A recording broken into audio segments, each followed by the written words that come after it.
this is Marianne from the Wagon Quilt Company, and this is the last in a series of tutorials for the Around the Corner block of the month by Wendy Williams. And I hope you've enjoyed making the quilt. I think that it's really a fun one and so bright and so happy, and that's wonderful for this year. I'm going to start with the corner blocks, which will finish up the four corners of your quilt. And in your patterns, in your pattern templates, you'll have a pattern that looks like this with the corner of the quilt. And what I found worked well for me, and you may find another method that works well for you.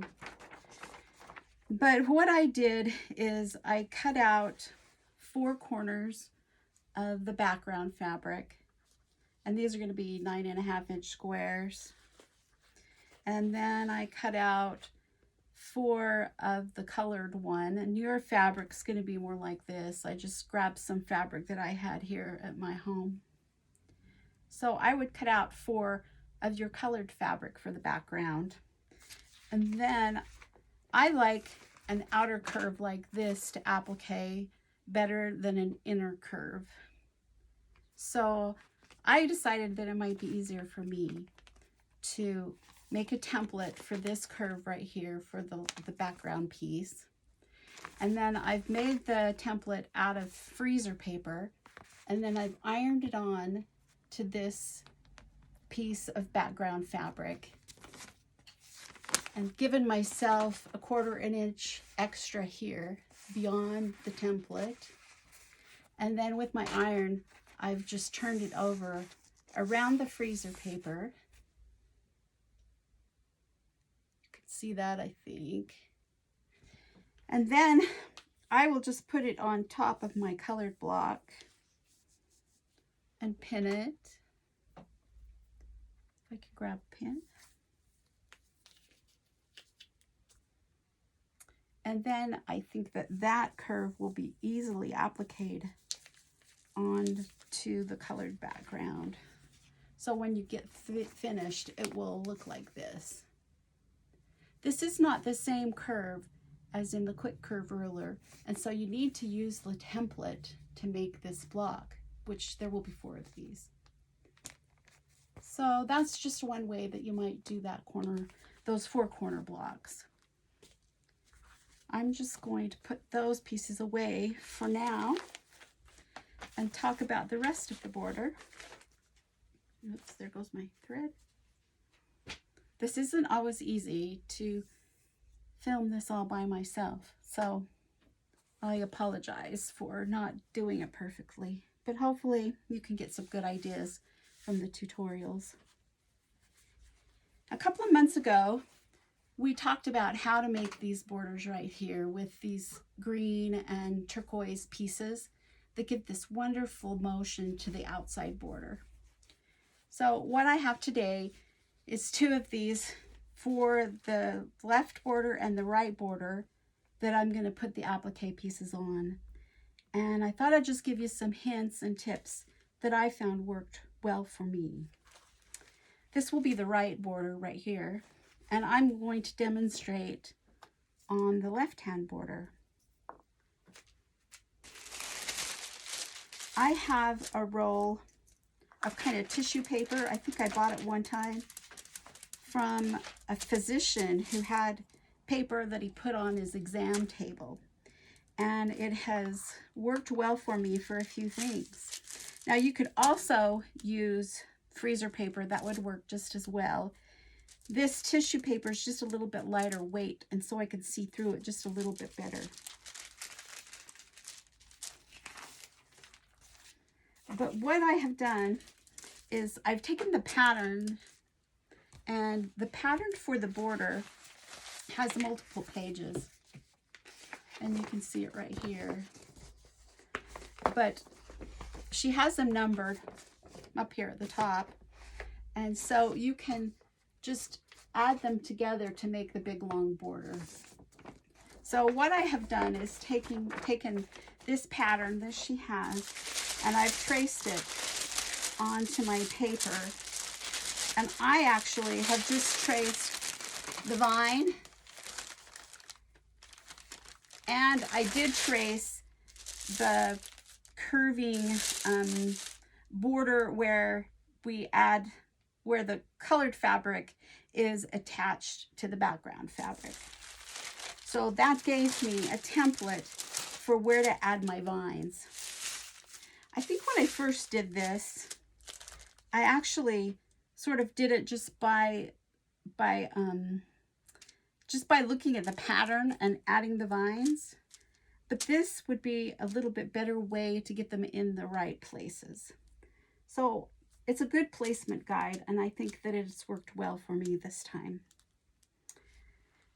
So you will have a couple of pieces of green fabric that are about this size, and this is wool. And what I like to do is to put a whole piece of soft fuse on the back of this piece right here. And this is what I'm going to use for my vines.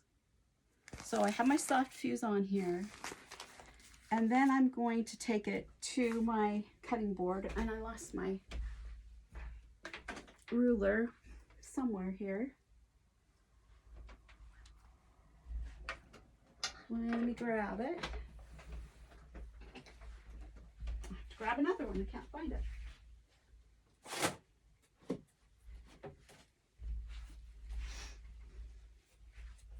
Okay, sorry about that.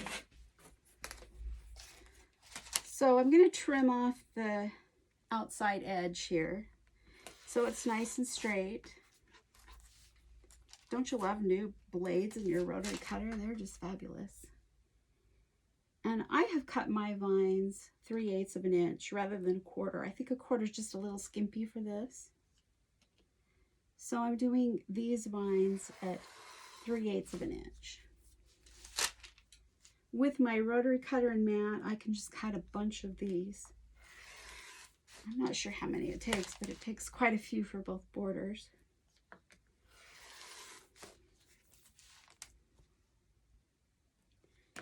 Okay. So you can see you can get quite a few of these vines from your piece of wool.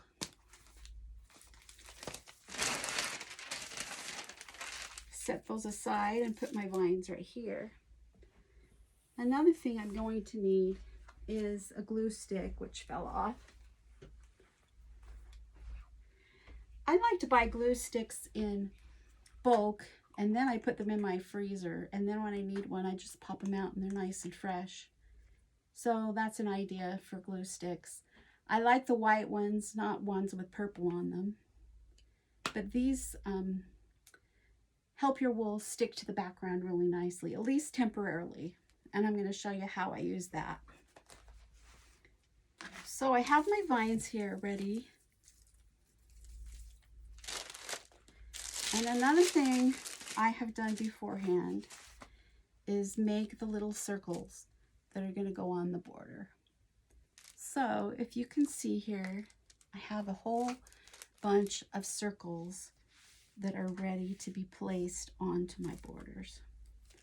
I also have a bunch of the leaves that are already ready to be put on to my background on my border. So I'm going to show you a few stitches in just a minute of things that you can do to embellish your little circles. They don't have to be really elaborate. I find that if you just use a few stitches, that it can be really fun and look really fancy without going to too much work. If you've taken a class from Wendy Williams, you'll know that her circles are never perfectly round. In fact, how she cuts all of her circles is she cuts a square, first of all, from her piece of wool, and then she freehands her circles. If you do this a lot, you find that you get pretty good at making a pretty round circle. But what you also have to realize is, as you've seen in the pattern, that her circles are not perfectly circular. And I love that because nature isn't perfect either. If you've ever seen a flower, it's not perfectly circular. It has a circular form, but it's not perfect. So there's my circle. It's not perfect, but it's pretty good. Then she'll take this medium-sized one and place it on a bigger piece of wool. And then maybe cut the one on the bottom maybe 1/4 of an inch or just a little bit more bigger than that first one. And she uses that first one that she's cut as a template. So you can see that I now have 2 layers of a circle. This is her method, and so I thought it would be fun to show it to you. I mean, obviously you can get out your perfect circles or your circle template and have them all perfectly circular. But this is more the style that Wendy Williams works with. And I think sometimes it's fun to work with the style of the artist if you're doing her quilt. Another thing that she will do at this point is take this medium-sized one and she folds it in 4ths. And then she cuts out the middle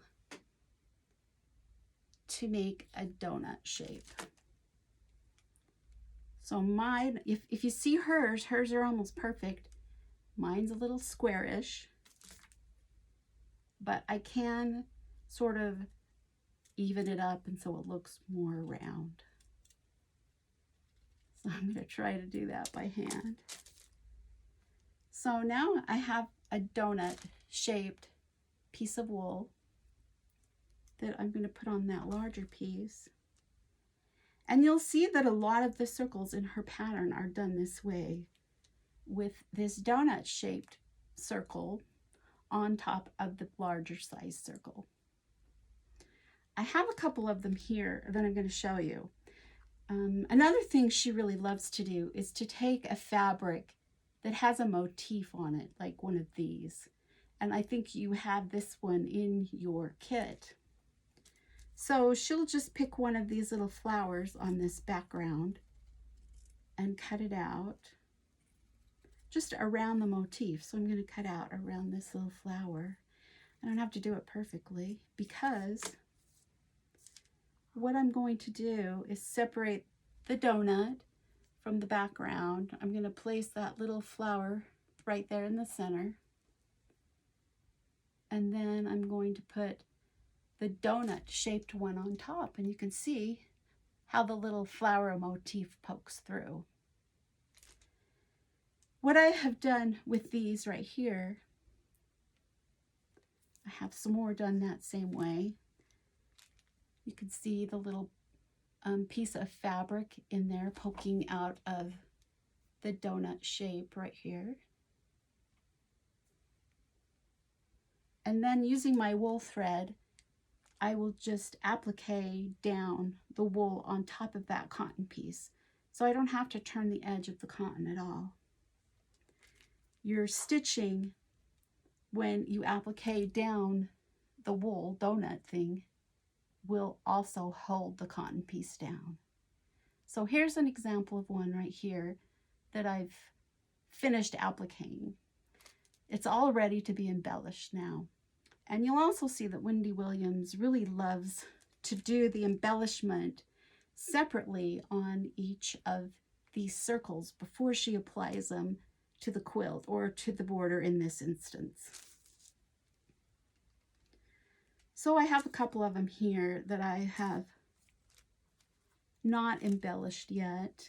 I'm not going to do all of my circles for this border with the cotton in the donut piece. I'm also going to do some where I just layer them. So you can see with this one, I have 1, 2, 3, actually 4 layers of circles on this one. I have 3 layers of circles on that one. And if you look at the ones that are finished, this one just has the layers layered on top of each other. It doesn't have the little donut shape. I just like the variety. So some of them have the little flowers inside and some of them don't. So you can do it however you wish. I like the ones that are stacked because they give you a little bit of dimension and they're just really fun. You'll also notice that when Wendy Williams does her embellishment, she doesn't do anything really, really fancy. She uses maybe 4 or 5 stitches and repeats them throughout the circles or whatever motif she's using. So you can see that on this one, I've used a chain stitch around the edge of the blue. It's kind of hard to see that one. Let's see if I can find another one that I've done. Oh, maybe you can see this one. See the chain stitch around there. So a chain stitch is a good one. A back stitch is also another really good one. If you're using a little bit thicker thread, a back stitch looks beautiful on these. And you might put it somewhere where you're able to see it. Another thing Wendy Williams really emphasizes is using contrasting colors. So if you're doing something in a gold, then put some purple accents on it. Or if you're doing something in pink, then put some blue accents on it. So make sure, lay your thread on top and see if it's going to be enough contrast that you're really going to see your stitches.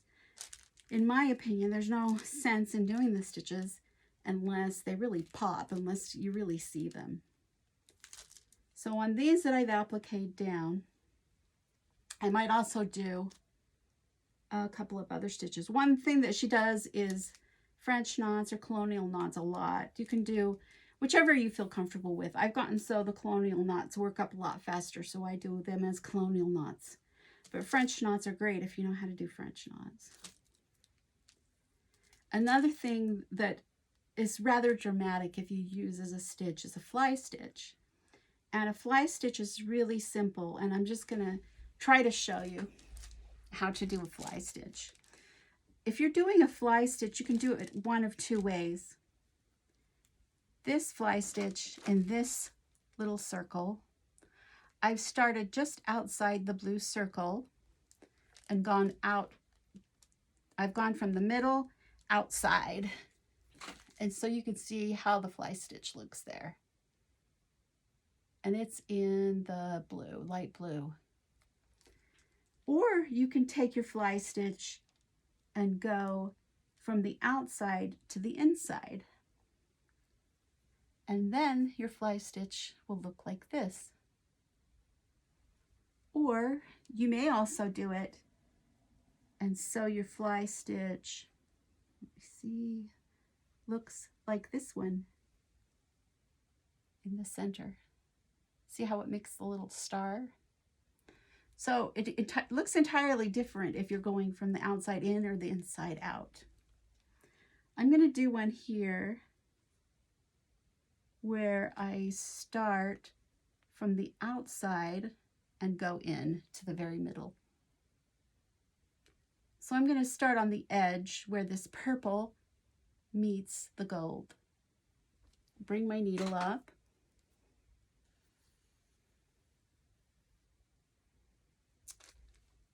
I'm going to bring my thread or loop it around from left to right. I'm right-handed.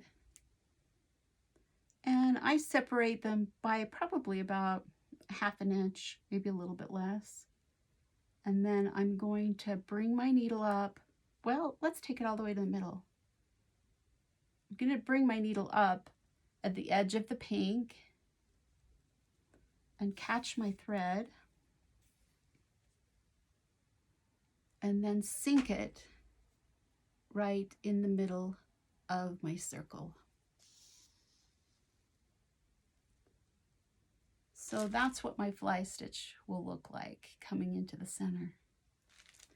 And if I repeat the fly going all around that purple piece, I'm just going to do it by sight. I'm not going to measure it. I know Sue Spargo has some little plastic templates that have equally spaced legs, basically. But I kind of like it when they're not equal. I think it gives a more fun, kind of funky look to your piece. So you can see how I'm working this fly around the edge, coming into the circle, into the center of the circle. So when I get done with it, it will look like this one. See how it gives that kind of star look? And that's, I think it looks really dramatic. I've done this one with kind of a sparkly thread, so you can see kind of that star shape into the middle. Another way you can do the fly, and let me grab another thread here, is by going outward.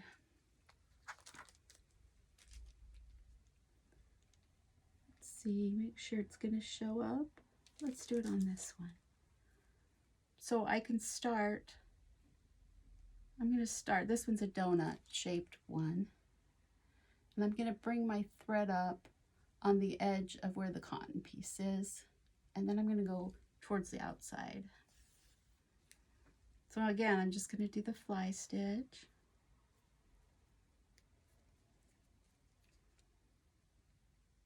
My stitches are about 1/2 inch apart. And then I'm not going to put a long leg on this fly. You can have big, long legs on the fly stitch, or you can just sink it right where you come up. And I'm going to do just a couple of stitches so you can see the effect it has.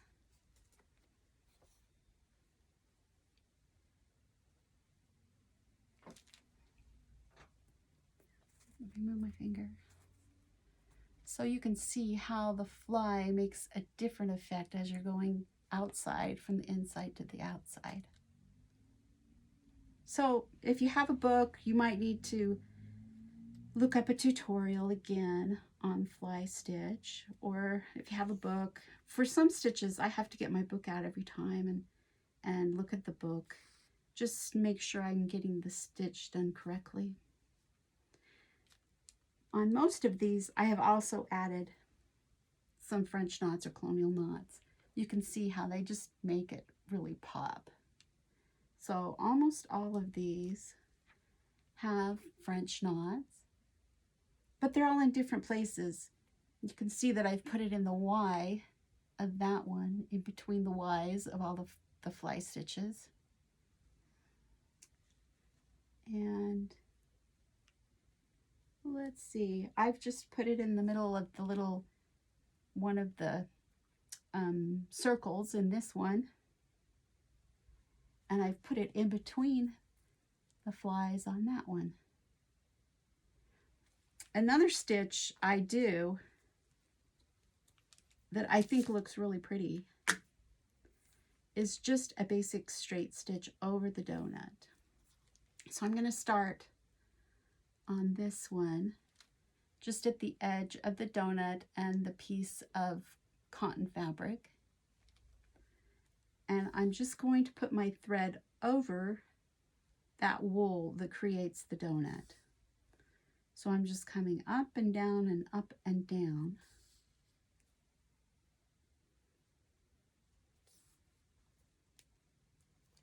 With my beautiful thread.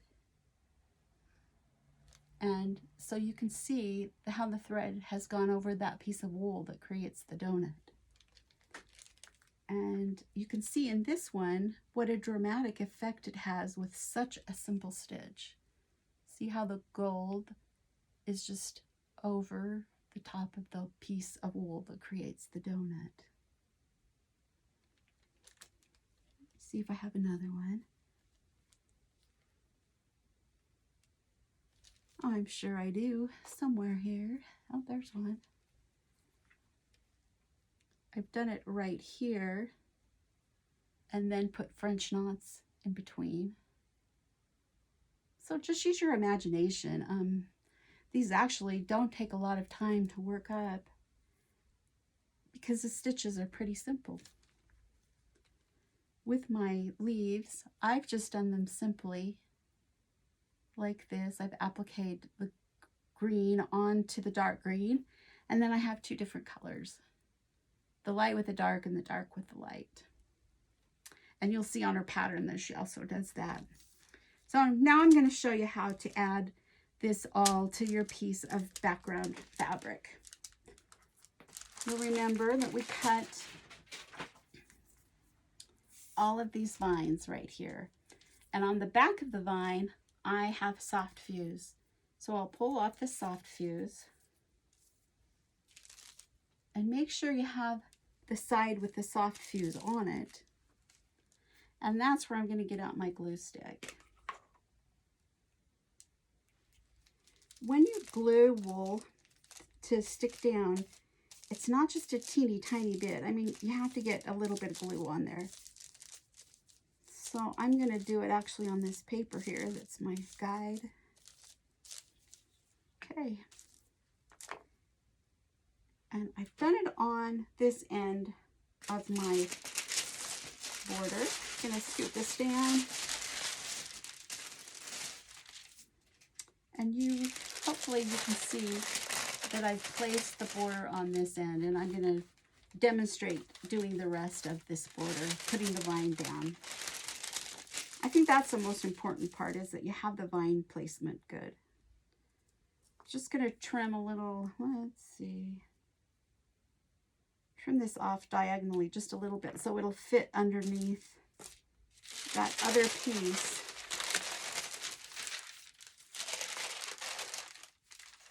Oh, wrong way. Diagonal needs to go the other way. So I'm going to lay this and kind of flip it back and forth so I'm getting my placement right.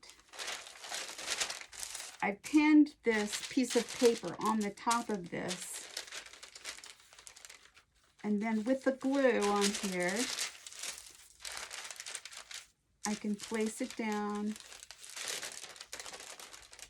And because the glue is still soft, I can replace it and make sure that I'm about right in the right place. Let's see, is that about right? That looks about right.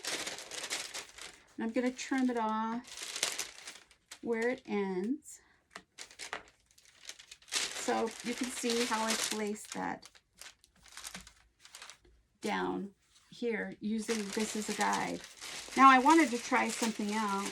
So what I did on this part right here is I actually took my scissors and slit it right down the middle of where I've traced that vine, just to see if this would work. So this is another idea. So I slit it right down where I've traced the vine.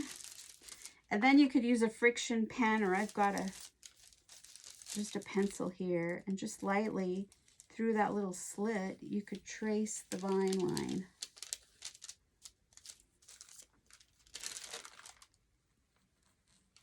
And that worked pretty well too. So if I pull this off, you can see I have the vine, and I mean, it doesn't have to be perfect. I just want to make sure that I'm getting the right number of curves in my vine. Let's get my glue pen out, my glue stick. Make sure I have the right side. Now I did glue the wrong side on one of them, and then I said a bad word, and then I had to start the video over again. So make sure you get your glue on the right side with the fusible on there. And I can see where I've drawn that. Let me just clip this in a diagonal, because I'm going to pull up this last one. You'll see on your pattern that you need to kind of tuck it underneath there. And then I'm going to follow my pencil line on this one. And I'm going to cut it right there. Cut the extra off. And my third vine that I'm going to show you today. These are kind of staticky. I'm going to glue this one down. I don't need quite as long a one, but I'm going to show you what I'm doing with this one. Clip it on a diagonal so it'll slip under that other piece of wool there.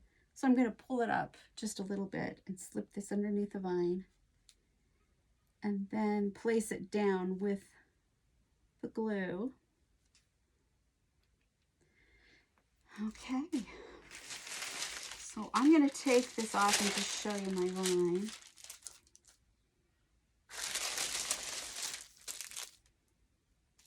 I've just pinned that paper on there so it stays in the right place. And if I wanted, I think I could just take this same template and reverse it to do the other side of my border. Then they'd be the same. I think I can see through it okay.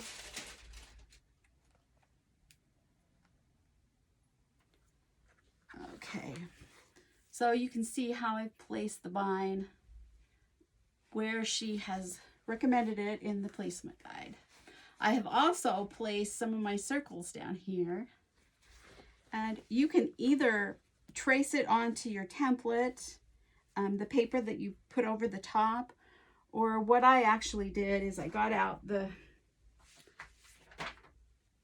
pattern, which I don't know where I put it. But if you get out the pattern, it also has a placement guide. And what I have done is just taken these circles, put a little glue on them. And these also have the fusible on this biggest piece. And I'll show you why that's helpful. I had to leave a space right here, and make sure you follow the pattern because there's a big dragonfly that goes right here. And I'm going to put that on after I get the other things placed on here. I'm going to wait. But there is a circle that goes right here.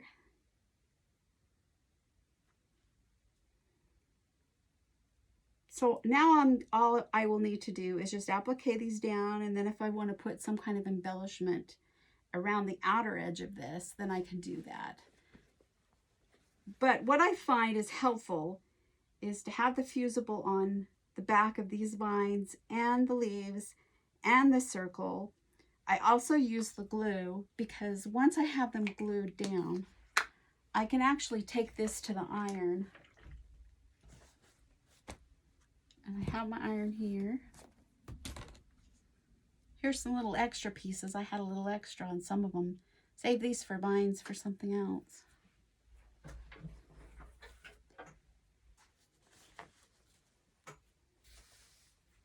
This is my wool pad, and I'm just going to put it here so you can see it. I have these pieces here glued down, and I'm going to take my iron and make sure I have some good steam, and I'm going to iron these all down. So you can use both glue and fusible at the same time, and it works really nicely.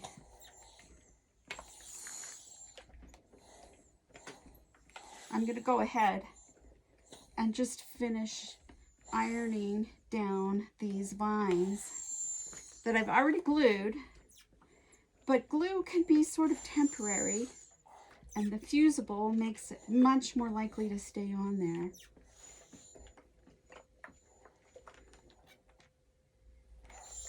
Okay, good. Those aren't going to come off now. They're ready for me to applique them on. One thing I would suggest is here at the end, I'm going to leave this vine on here. I can just pull it to the side and pin it down so it doesn't flop around. But when I add the corner, and first of all, I'm going to have to sew this border on. and the other border on that goes on the top with the houses on it. And then when I have them all sewed together, then I can actually bring this vine all the way around through that corner piece that is the corner of the quilt. So then you won't have to cut it and put it into your seam. You can just continue the vine all the way along. They sort of get in the way, but I found that it looks a lot better if you just have one continuous vine that goes all the way around. And I think those are most of the hints I have for today. And hopefully that helps you in making your vine border. And hopefully the houses went really well. But I think this is the funnest part, is putting this all together and seeing it come together in a beautiful quilt. If you have questions or you need some additional help with anything with your around the corner block of the month, I would be happy to help you. There was a concern about one of the borders. It was the one with the trees and the grass, and some people found that they didn't have enough background for those. So if you run into that and we haven't given you an extra piece of fabric for that, let me know and we can have it for you. So that was pretty much the only problem that I know of that people have run into so far. So let me know if you haven't gotten that piece of fabric or if anything's missing from your kits. Thanks for joining with us for this block of the month. I've really enjoyed it and I love this quilt. Hopefully we'll see you again. Thanks so much. Bye.